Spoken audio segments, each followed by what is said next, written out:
Hey folks, Jhet Burkhart here, and today I'm going to be going over some cheap elk hunting items that actually work.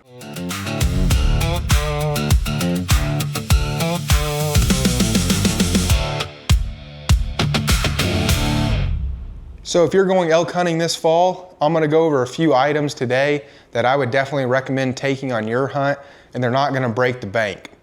The first item I'm going to go over is the headlamp that I use. It's the Black Diamond Spot model. It's a great headlamp. It got us onto the mountain, got us off the mountain. It also worked great at night when we were sitting around the campfire or in our tent. We had no issues with it. It takes AAA batteries, so you don't have to worry about recharging it. You can just put 3 AAA batteries in it before you go, and you're set for the entire time. It runs about $65, so that's not bad at all. It's definitely a headlamp I would recommend because you're gonna need one when you're out there in the backcountry. So the next item I'm gonna go over is the Flextail 5.0 air pump. This is once again a very affordable item at around $75. It's not bad at all. Depending on your situation, you might not need an air pump, but for us, we're doing a lot of backcountry hunting, so we're gonna take in like an air pad or an air mattress that requires air.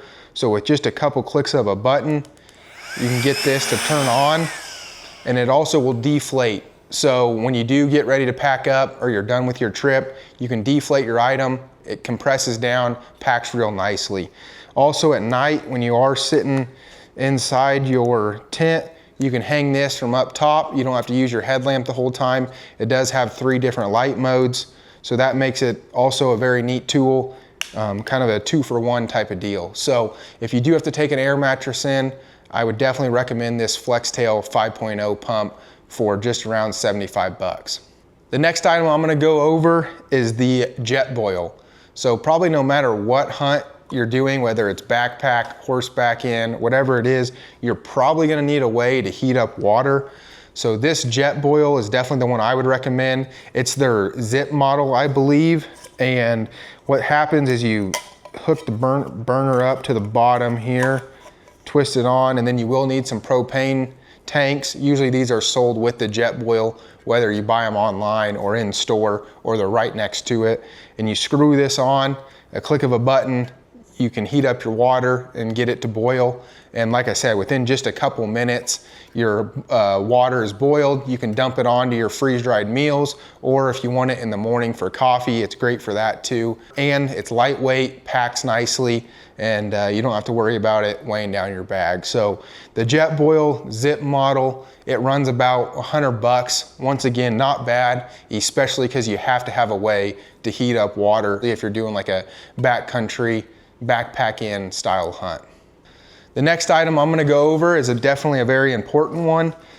It's the way that we got dirty water to clean water, so our water filtration system. The one I have is the Platypus 4-liter style gravity fed water filtration system. What happens is you have a 4-liter dirty sack and then a clean 4-liter sack with a filter in between. So as gravity feeds down, it cleans your water, and then you're all set. Depending on how dirty the water is how long it takes. So if you're in like getting out of a river or something, it's fairly quickly. Within just a couple minutes, you'll have 4 liters of clean water.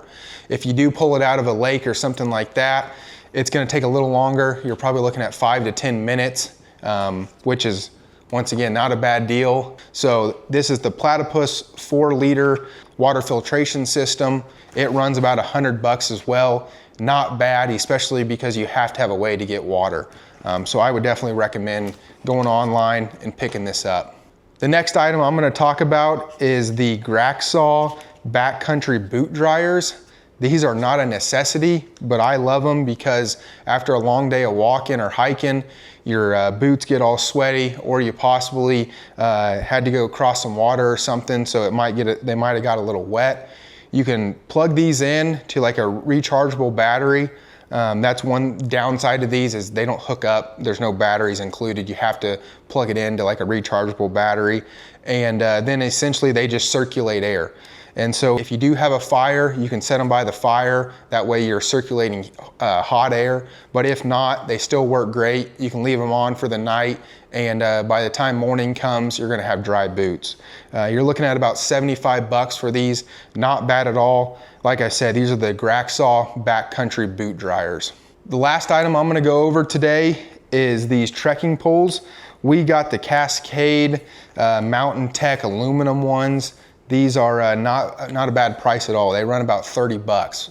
And we picked them up. I believe it was at like Shields or something.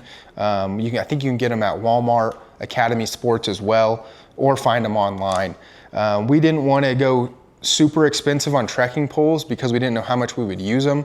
And in fact, we did use them a lot, especially getting onto the mountain and getting off. And these $25, $30 ones worked great. We had no issues with them. We were in there for a week too, so it wasn't like just a day or two. A week-long backpack elk hunt. These Cascade Mountain Tech aluminum trekking poles work great, and they're not expensive at all. So if you are looking at getting trekking poles, I would recommend these. Not gonna break the bank. Go find these online or at your local hunting store. Like I said, those are just a few items that are gonna be a cheaper option that you're probably gonna need, especially like the water filtration system, the Jetboil to be able to heat up water. Those are all necessities, not gonna be too expensive. And I hope some of those other accessories you guys are able to use as well. I know it gets a little expensive by the time you buy a tag and all the other gear and everything else. Everything starts to add up. So hopefully you're able to go pick up some of these cheaper items and not have to worry about you losing all your money come elk season. So good luck if you guys go out this fall, and let me know if you guys have any other questions or what you want me to review next. So we'll see you next time.